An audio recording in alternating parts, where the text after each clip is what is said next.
Assalomu alaykum, hurmatli obunachilar. Mana shunday tartibda biz chorvani tashkil qilganmiz, qo'ychilikni. Hop.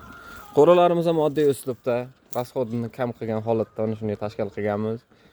Biz uydan chiqarmasdan turib, qir'adir, tog'larga bermasdan turib, yubormasdan turib qo'ylarni uyda yetishtirib, sog'liqlardan qo'z olmoqchimiz.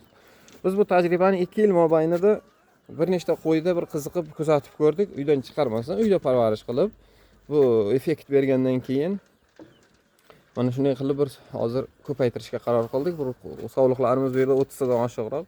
Buni yana ham rivojlantiramiz.